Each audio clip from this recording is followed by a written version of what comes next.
Peer Kamil episode 7 part 2۔ Over smart بننے کی کوشش مت کرو سکندر، پوچھو اس سے کیا پوچھنا چاہتے ہو، اور میں دیکھتا ہوں یہ کیسے جھوٹ بولتا ہے۔ امامہ کے ساتھ سالار کی شادی میں شرکت کی ہے تم نے؟ انکل آپ کیا بات کر رہے ہیں؟ کون سی شادی؟ کیسی شادی؟ حسن نے مزید حیرت کا مظاہرہ کیا۔ وہی شادی جو میری عدم موجودگی میں میرے گھر پر ہوئی، جس کے لیے امامہ کو پیپرز بھجوائے گئے تھے۔ پلیز انکل، آپ مجھ پر الزام لگا رہے ہیں۔ آپ کے گھر میں ضرور آتا جاتا رہتا ہوں، مگر مجھے سالار کی کسی شادی کے بارے میں کچھ نہیں پتا، اور نہ ہی میری معلومات کے مطابق اس نے شادی کی ہے۔ مجھے تو اس لڑکی کا بھی نہیں پتا جس کا آپ نام لے رہے ہیں۔ ہو سکتا ہے سالار کی کسی لڑکی کے ساتھ انوالومنٹ ہو، مگر میں اس کے بارے میں نہیں جانتا۔ وہ ہر بات مجھے نہیں بتاتا۔ سکندر عثمان اور قاسم فاروقی خاموشی سے اس کی بات سنتے رہے۔ وہ خاموش ہوا تو سکندر عثمان نے اپنے سامنے پڑا ہوا ایک لفافہ اٹھایا، اسے موجود چند کاغذات نکال کر اس کے سامنے رکھ دیے۔ حسن کا رنگ پہلی بار اترا۔ وہ امامہ اور سالار کا نکاح نامہ تھا۔ اس پر دیکھو، تمہارے ہی سگنیچر ہے نا؟ سکندر نے سرد لہجے میں پوچھا۔ اگر اس سوال انہوں نے قاسم فاروقی کے سامنے نہ کیا ہوتا تو وہ ان دستخط کو اپنے دستخط ماننے سے انکار کر دیتا، مگر اس وقت وہ ایسا نہیں کر سکتا تھا۔ یہ میرے سگنیچرز ہیں، مگر میں نے نہیں کیے، اس نے اگلاتے ہوئے کہا۔ پھر کس نے کیے ہیں؟ تمہارے فرشتوں نے یا سالار نے؟ قاسم فاروقی نے طنزیہ لہجے میں کہا۔ حسن کچھ بول نہیں سکا۔ وہ حواس باختہ سا باری باری انہیں دیکھنے لگا۔ اس کے وہم و گمان میں بھی نہیں تھا کہ سکندر عثمان اس طرح اس کے سامنے نکاح نامہ نکال کر رکھ دیں گے۔ وہ یہ بھی نہیں جانتا تھا کہ انہوں نے وہ نکاح نامہ کہاں سے حاصل کیا تھا، سالار سے، یا پھر اس کی ساری عقل مندی اور چالاکی دھری کی دھری رہ گئی تھی۔ تم یہ نہیں مانو گے کہ سالار کا امامہ کے ساتھ نکاح تمہاری موجودگی میں ہوا ہے، قاسم فاروقی نے اکھڑے لہجے میں اس سے کہا۔ پاپا، اس میں میرا کوئی قصور نہیں ہے، یہ سب سالار کی ضد پر ہوا ہے، اس نے مجھے مجبور کیا تھا۔ حسن نے یکدم سب کچھ بتانے کا فیصلہ کر لیا تھا۔ کچھ بھی چھپانے کا اب کوئی فائدہ نہیں تھا۔ وہ جھوٹ بولتا تو اپنی پوزیشن خراب کرتا۔ میں نے اسے بہت سمجھایا تھا، مگر قاسم فاروقی نے اس کی بات کاٹ دی۔ اس وقت تمہیں یہاں صفائیاں اور وضاحتیں پیش کرنے کے لیے نہیں بلایا۔ مجھے صرف یہ بتاؤ کہ اس لڑکی کو اس نے کہاں رکھا ہوا ہے۔ پاپا، مجھے اس کے بارے میں کچھ نہیں پتا، حسن نے تیزی سے کہا۔ تم پھر جھوٹ بول رہے ہو۔ آئی سویئر پاپا، مجھے واقعی کچھ نہیں پتا۔ وہ اسے لاہور چھوڑ آیا تھا۔ یہ جھوٹ تم کسی اور سے بولنا، مجھے صرف سچ بتاؤ۔ قاسم فاروقی نے ایک بار پھر اسی تند و تیز لہجے میں کہا۔ میں جھوٹ نہیں بول رہا پاپا، حسن نے احتجاج کیا۔ لاہور کہاں چھوڑ آیا تھا؟ کسی سڑک پر۔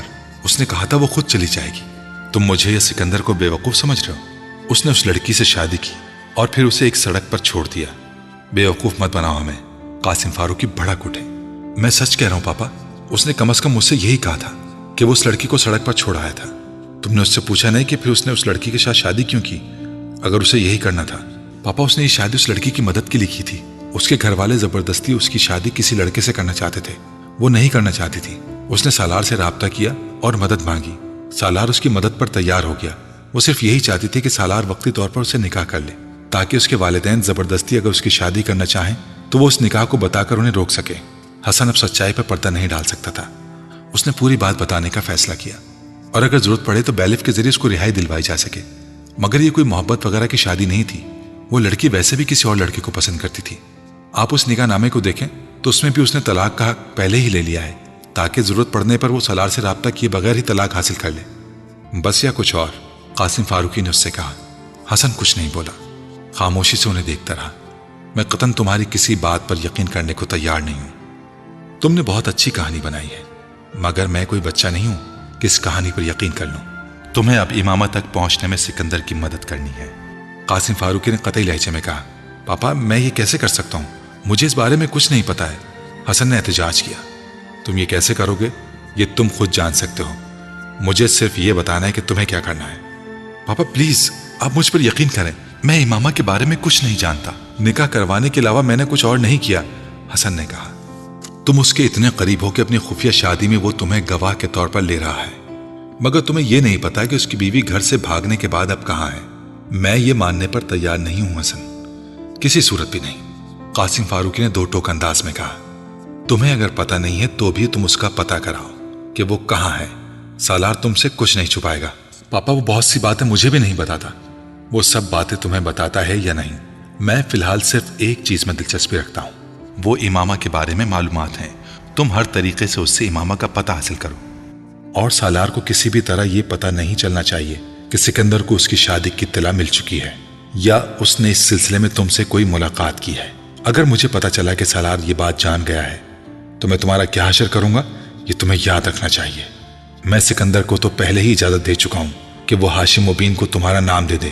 اس کے بعد ہاشم مبین تمہارے ساتھ پولیس کے ذریعے نپٹے یا کسی اور طریقے سے، میں بالکل پرواہ نہیں کروں گا۔ اب تم یہ طے کر لو کہ تم نے سالار کے ساتھ دوستی نبھانی ہے یا پھر اس گھر میں رہنا ہے۔ قاسم فاروقی نے قطعیت سے کہا، پاپا میں کوشش کرتا ہوں کہ کسی طرح امامہ کے بارے میں کچھ معلومات مل جائیں۔ میں سالار سے اس کے بارے میں بات کروں گا۔ میں اسے یہ نہیں بتاؤں گا کہ سکندر انکل کو اس سارے معاملے کے بارے میں پتہ چل گیا ہے۔ وہ میکانکی انداز میں دہراتا جا رہا تھا۔ وہ اس بار واقعی بری طرح اور خلاف توقع پھنسا تھا۔ سالار چند دن گھر بیٹھا رہا، مگر پھر ضد کر کے اس نے کالج جانا شروع کر دیا۔ ہاشم مبین اور اس کے گھر والے امامہ کی تلاش میں زمین آسمان ایک کیے ہوئے تھے۔ اگرچہ وہ سب کچھ بڑی رازداری کے ساتھ کر رہے تھے، لیکن اس کے باوجود ان کے ملازمین اور پولیس کے ذریعے سکندر کو ان کی کوششوں کی خبر مل رہی تھی۔ وہ لاہور میں بھی امامہ کی ہر سہیلی سے رابطہ کر رہے تھے جسے وہ جانتے تھے۔ سالار نے ایک دن اخبار میں بابر جاوید نامی ایک شخص کا خاکہ دیکھا۔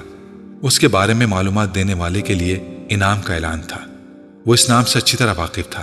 یہ وہی فرضی نام تھا جو حسن نے وکیل کو امامہ کے شوہر کا دیا تھا، اور وہ اشتہار یقیناً امامہ کے گھر والوں کی طرف سے تھا۔ حالانکہ نیچے دیا گیا فون نمبر امامہ کے گھر کا نہیں تھا۔ وہ اندازہ کر سکتا تھا کہ پولیس اس وکیل کے پاس پہنچ گئی ہوگی، اور اس کے بعد اس وکیل نے اس آدمی کے قوائف انہیں بتائے ہوں گے۔ اب یہ حقیقت صرف وہ وکیل، حسن اور خود وہ جانتا تھا کہ بابر جاوید سرے سے کوئی وجود نہیں رکھتا، مگر وہ مطمئن ہو گیا تھا وہ ہاشم مبین کے گھر والوں کو کسی حد تک بھٹکانے میں کامیاب رہا تھا۔ اس پورے عرصے کے دوران سالار امامہ کی کال کا منتظر رہا۔ اس نے کئی بار امامہ کو اس کے موبائل پر کال بھی کیا، مگر اسے موبائل فون آف ملتا۔ اسے یہ تجسس ہو رہا تھا کہ وہ کہاں گئی تھی۔ اس تجسس کو ہوا دینے میں کچھ ہاتھ حسن کا بھی تھا، جو بار بار اس سے امامہ کے بارے میں پوچھتا رہتا تھا۔ بعض دفعہ وہ چڑ جاتا، مجھے کیا پتا کہ وہ کہاں ہے اور مجھ سے رابطہ کیوں نہیں کر رہی۔ بعض دفعہ تو مجھے لگتا ہے کہ اسے مجھ سے زیادہ تمہیں دلچسپی ہے۔ اسے بالکل بھی اندازہ نہیں تھا کہ حسن کا یہ تجسس اور دلچسپی کسی مجبوری کی وجہ سے تھی۔ وہ بری طرح پھنسا ہوا تھا۔ سالار کا خیال تھا کہ امامہ اب تک جلال کے پاس جا چکی ہوگی، اور ہو سکتا ہے کہ وہ اس سے شادی بھی کر چکی ہو۔ اگرچہ اس نے امامہ سے جلال کی شادی کے بارے میں جھوٹ بولا تھا، مگر اسے یقین تھا کہ امامہ نے اس کی بات پر یقین نہیں کیا ہوگا۔ وہ اس کے پاس دوبارہ ضرور گئی ہوگی۔ خود سالار بھی چاہتا تھا کہ وہ خود جلال سے رابطہ قائم کرے، یا پھر ذاتی طور پر جا کر ایک بار اس سے ملے۔ وہ جاننا چاہتا تھا کہ امامہ اس کے ساتھ رہ رہی ہے یا نہیں، مگر فی الحال یہ دونوں کام اس کے لیے ناممکن تھے۔ سکندر عثمان مسلسل اس کی نگرانی کروا رہے تھے، اور وہ اس بات سے بھی واقف تھا کہ وہ یہ نگرانی کروانے والے واحد نہیں ہیں۔ ہاشم مبین احمد بھی یہی کام کروا رہے تھے۔ اگر وہ لاہور جانے کا ارادہ کرتا تو اول تو سکندر عثمان اسے جانے ہی نہ دیتے، اور بالفرض جانے کی اجازت دے بھی دیتے تو شاید خود بھی اس کے ساتھ چل پڑتے، اور وہ یہ نہیں چاہتا تھا۔ وقت گزرنے کے ساتھ ساتھ اس سارے معاملے میں اس کی دلچسپی کم ہوتی جا رہی تھی۔ اسے اب یہ سب کچھ ایک حماقت لگ رہا تھا، ایسی حماقت جو اسے کافی مہنگی پڑ رہی تھی۔ سکندر اور طیبہ اب ہمہ وقت گھر پر رہتے تھے، اور اسے کہیں جانے بھی نہیں دیتے تھے، اور اسے کہیں بھی جانے کے لیے باقاعدہ اجازت لینی پڑتی تھی۔ حسن اب اس سے کم کم ملنے لگا تھا۔ وہ اس کی وجہ بھی نہیں جانتا تھا۔ اس صورتحال سے وہ بہت بور ہو رہا تھا۔ وہ اس رات کمپیوٹر پر بیٹھا تھا جب اس کے موبائل پر ایک کال آئی تھی۔ اس نے کی بورڈ پر ہاتھ چلاتے ہوئے لاپرواہی سے موبائل اٹھا کر دیکھا، اور پھر اسے ایک جھٹکا سا لگا۔ اسکرین پر موجود نمبر اس کے اپنے موبائل کا تھا۔ امامہ سے کال کر رہی تھی۔ تو بالآخر آپ نے ہمیں یاد کر ہی لیا۔ اس نے بے اختیار سیٹی بجائی۔ اس کا موڈ یکدم فریش ہو گیا تھا۔ کچھ دیر پہلے والی بوریت یکسر غائب ہو گئی تھی۔ میں تو سمجھ بیٹھا تھا کہ اب تم مجھے کبھی کال نہیں کرو گی، اتنا لمبا عرصہ لگا دیا تم نے۔ رسم الیکس الیک کے بعد اس نے پوچھا، بہت دنوں سے تمہیں فون کرنا چاہ رہی تھی مگر کر نہیں پا رہی تھی۔ دوسری طرف سے امامہ نے کہا، کیوں؟ ایسی کیا مجبوری آ گئی تھی؟ فون تو تمہارے پاس موجود تھا۔ سالار نے کہا، بس کوئی مجبوری تھی، اس نے مختصراً کہا۔ تم اس وقت کہاں ہو؟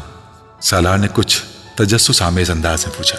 بچکانہ سوال مت کرو سالار، جب تم جانتے ہو کہ میں تمہیں نہیں بتاؤں گی تو پھر تم یہ کیوں پوچھ رہے ہو؟ میرے گھر والے کیسے ہیں؟ سالار کچھ حیران ہوا۔ اسے امامہ سے اس سوال کی توقع نہیں تھی۔ بالکل ٹھیک ہیں، خوش و خرم ہیں، عیش کر رہے ہیں، اس نے مذاق اڑانے والے انداز میں کہا۔ تم واقعی بہت اچھی بیٹی ہو، گھر سے جا کر بھی تمہیں گھر اور گھر والوں کا کتنا خیال ہے نا؟ How nice. دوسری طرف کچھ دیر خاموشی رہی، پھر امامہ نے کہا، وسیم کیسا ہے؟ یہ تو میں نہیں بتا سکتا، مگر میرا خیال ہے ٹھیک ہی ہوگا۔ وہ خراب کیسے ہو سکتا ہے؟ اس کے انداز و لب و لہجے میں اب بھی کوئی تبدیلی نہیں آئی تھی۔ انہیں یہ تو نہیں پتا چلا کہ تم نے میری مدد کی تھی؟ سالار کو امامہ کا لہجہ کچھ عجیب سا لگا۔ پتا لگا؟ مائی ڈیئر امامہ، پولیس اسی دن میرے گھر پہنچ گئی تھی جس دن میں تمہیں لاہور چھوڑ کر آیا تھا۔ سالار نے کچھ استہزائی انداز میں کہا۔ تمہارے فادر نے میرے خلاف FIR کٹوا دی تھی تمہیں اغوا کرنے کے سلسلے میں۔ وہ ہنسا۔ ذرا سوچو، میرے جیسا بندہ کسی کو اغوا کر سکتا ہے، اور وہ بھی تمہیں، جو کسی بھی وقت کسی کو بھی شوٹ کر سکتی ہے۔ اس کے لہجے میں اس بار طنز تھا۔ تمہارے فادر نے پوری کوشش کی ہے کہ میں جیل میں پہنچ جاؤں اور باقی زندگی وہاں گزاروں، مگر بس میں کچھ خوش قسمت واقع ہوا ہوں کہ بچ گیا ہوں۔ گھر سے کالج تک میری نگرانی کی جاتی ہے، ڈمپ کالز ملتی ہیں، اور بھی بہت کچھ ہو رہا ہے۔ اب تمہیں کیا کیا بتاؤں؟ بہرحال تمہاری فیملی ہمیں خاصا زج کر رہی ہے، اس نے جتانے والے انداز میں کہا۔ میں نہیں جانتی تھی کہ وہ تم تک پہنچ جائیں گے۔ اس بار امامہ کا لہجہ معذرت خواہانہ تھا۔ میرا خیال تھا کہ انہیں کسی طرح بھی تم پر شک نہیں ہوگا۔ مجھے افسوس ہے کہ میری وجہ سے تمہیں اتنے پرابلمز کا سامنا کرنا پڑ رہا ہے۔ باقی تمہاری وجہ سے مجھے بہت سے پرابلمز کا سامنا کرنا پڑ رہا ہے۔ میری کوشش تھی کہ پہلے میں خود کو محفوظ کر لوں، پھر ہی تمہیں فون کروں، اور اب میں واقعی محفوظ ہوں۔ سالار نے کچھ تجسس آمیز دلچسپی کے ساتھ اس کی بات سنی۔ تمہارا موبائل اب میں استعمال نہیں کروں گی، اور میں اسے واپس بھیجنا چاہتی ہوں، مگر میرے لیے ممکن نہیں ہے۔ وہ اسے بتا رہی تھی، میں تمہیں کچھ پیسے بھجواؤں گی ان تمام اخراجات کے لیے جو تم نے میرے لیے کیے۔ سالار نے اس بار اس کی بات کاٹی۔ نہیں، پیسے رہنے دو، مجھے ضرورت نہیں ہے، موبائل کی بھی ضرورت نہیں ہے، میرے پاس دوسرا ہے، تم چاہو تو اسے استعمال کرتی رہو۔ نہیں، میں اب اسے استعمال نہیں کروں گی، میری ضرورت ختم ہو چکی ہے، اس نے کہا۔ کچھ دیر وہ خاموش رہی، پھر اس نے کہا، میں چاہتی ہوں کہ تم اب مجھے طلاق کے پیپرز بھجوا دو، اور طلاق کے پیپرز کے ساتھ نکاح نامے کی کاپی بھی، جو میں پہلے تم سے نہیں لے سکی۔ کہاں بھجواؤں؟ سالار نے اس کے مطالبے کے جواب میں کہا۔ اس کے ذہن میں یکدم ایک جھماکا ہوا تھا۔ وہ اب اگر طلاق کا مطالبہ کر رہی ہے تو اس کا مطلب ہے کہ اس نے ابھی تک کسی سے شادی نہیں کی تھی، نہ ہی طلاق کے اس حق کو استعمال کیا تھا جو نکاح نامے میں وہ اس کی خواہش پر اسے تفویض کر چکا تھا۔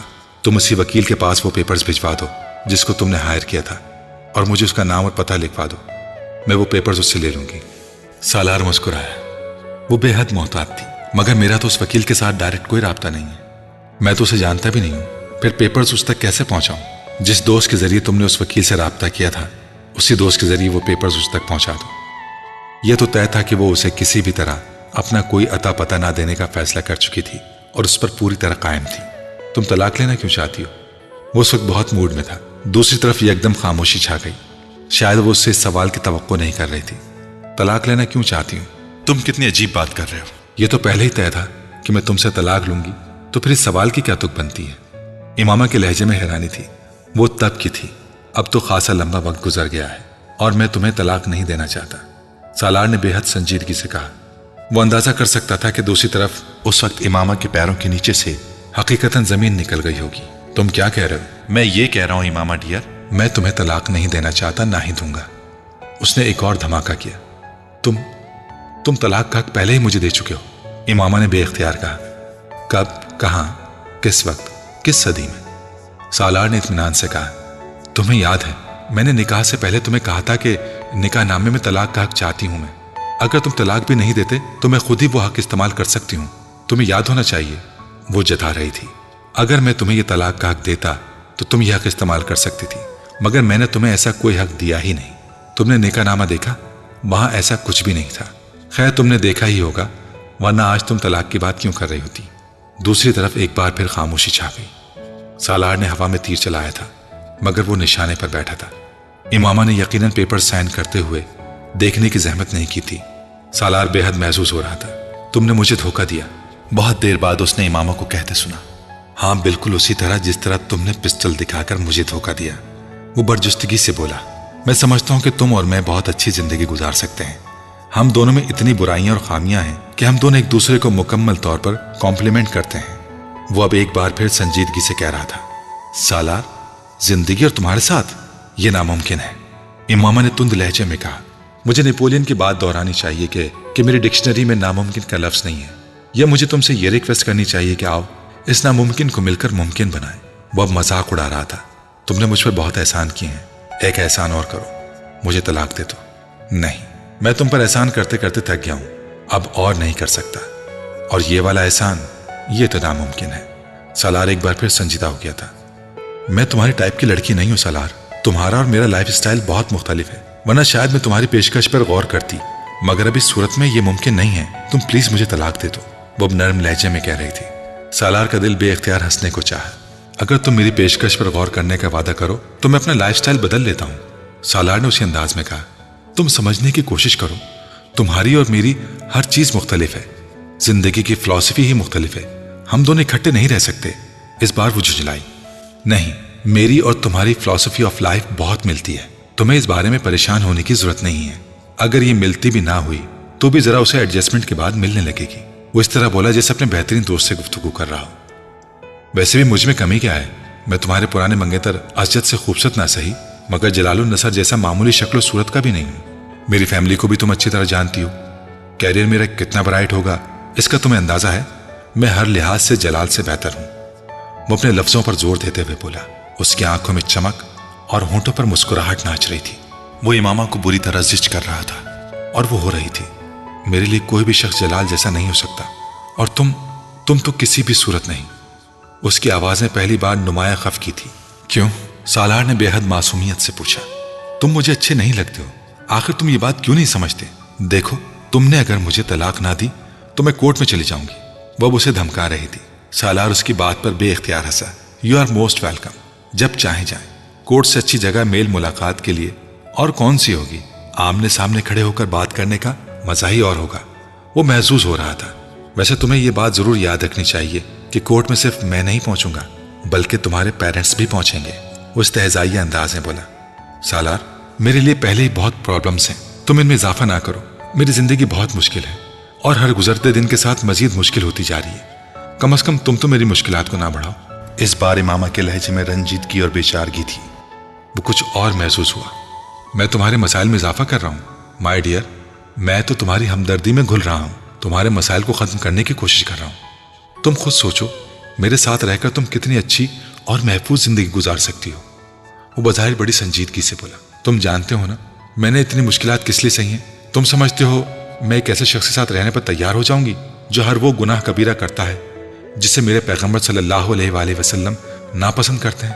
نیک عورتیں نیک مردوں کے لیے ہوتی ہیں اور بری عورتیں برے مردوں کے لیے. میں نے زندگی میں بہت سی غلطیاں کی ہیں مگر میں اتنی بری نہیں ہوں کہ تمہارے جیسا برا مرد میری زندگی میں آئے. جلال مجھے نہیں ملا مگر میں تمہارے ساتھ بھی زندگی نہیں گزاروں گی. اس نے بے حد تلخ انداز میں تمام لحاظ بالائے طاق رکھتے ہوئے کہا. شاید اسی لیے جلال نے بھی تم سے شادی نہیں کی، کیونکہ نیک مردوں کے لیے نیک عورتیں ہوتی ہیں، تم جیسی نہیں. سالار نے اسی ٹکڑا توڑ انداز میں جواب دیا. دوسری طرف خاموشی رہی. اتنی لمبی خاموشی کہ سالار کو اس سے مخاطب کرنا پڑا. ہلو، تم سن رہی ہو؟ سالار، مجھے طلاق دے دو. اسے امامہ کی آواز پھرائی ہوئی لگی. سالار کو ایک عجیب سی خوشی کا احساس ہوا. تم کورٹ جا کر لے لو جیسے تم مجھ سے کہہ چکی ہو. سالار نے ترکی بترکی کہا اور دوسری طرف سے فون بند کر دیا گیا. حسن نے ان چند ماہ میں سالار سے امامہ کے بارے میں جاننے کی بے حد کوشش کی تھی. حسن کے اپنے بیان کے مطابق وہ ناکام رہا تھا مگر وہ اس بات پر یقین کرنے کو تیار نہ تھے کہ سالار اور امامہ کے درمیان کوئی رابطہ نہیں تھا. سالار کی طرح خود انہوں نے موبائل پر بار بار اس سے رابطہ کرنے کی کوشش کی مگر ناکامی ہوئی. سکندر نے سالار کو امریکہ میں مختلف یونیورسٹیز میں اپلائی کرنے کے لیے کہہ دیا تھا. وہ جانتے تھے کہ اس کا اکیڈمک ریکارڈ ایسا تھا کہ کوئی بھی یونیورسٹی اسے لینے میں خوشی محسوس کرے گی. امامہ نے سالار کو دوبارہ فون نہیں کیا تھا، حالانکہ سالار کا خیال تھا کہ وہ اسے دوبارہ فون کرے گی اور تب وہ اسے بتا دے گا کہ وہ اس نکاح نامے میں پہلے ہی طلاق کا حق دے چکا ہے اور وہ نکاح نامے کی کاپی بھی اس کے حوالے کر دے گا. وہ اس سے یہ بھی کہہ دے گا کہ اس نے اس کے ساتھ صرف ایک مذاق کیا تھا. مگر امامہ نے اس سے دوبارہ رابطہ قائم نہیں کیا اور نہ ہی سالار نے اپنے پیپرز میں اس نکاح نامے کو دوبارہ دیکھنے کی زحمت کی، ورنہ وہ بہت پہلے وہاں اس کی عدم موجودگی سے واقف ہو جاتا. جس دن وہ آخری پیپر دے کر گھر واپس آیا، سکندر عثمان کو اس نے اپنا منتظر پایا. تم اپنا سامان پیک کر لو، آج رات کی فلائٹ ہے، تم امریکہ جا رہے ہو کامران کے پاس. کیوں پاپا اس طرح اچانک؟ سب کچھ ٹھیک تو ہے؟ تمہارے علاوہ سب کچھ ٹھیک ہے، سکندر نے تلخی سے کہا. مگر پھر آپ مجھے اس طرح اچانک کیوں بھیج رہے ہیں؟ یہ میں تمہیں رات کو ایئرپورٹ چھوڑنے کے لیے جاتے ہوئے بتاؤں گا. فی الحال تم جا کر اپنا سامان پیک کرو. بابا پلیز آپ مجھے بتائیں، آپ مجھے کیوں اس طرح بھجوا رہے ہیں؟ سالار نے کمزور احتجاج کیا. میں نے کہا نا میں تمہیں بتا دوں گا، تم جا کر اپنا سامان پیک کرو ورنہ میں تمہیں سامان کے بغیر ہی ایئرپورٹ چھوڑاؤں گا. سکندر نے اسے دھمکایا. وہ کچھ دیر انہیں دیکھتا رہا پھر اپنے کمرے میں چلا گیا. اپنا سامان پیک کرتے ہوئے الجھے ہوئے ذہن کے ساتھ وہ سکندر عثمان کے اس اچانک فیصلے کے بارے میں سوچتا رہا. پھر اچانک اس کے ذہن میں جھماکا سا ہوا.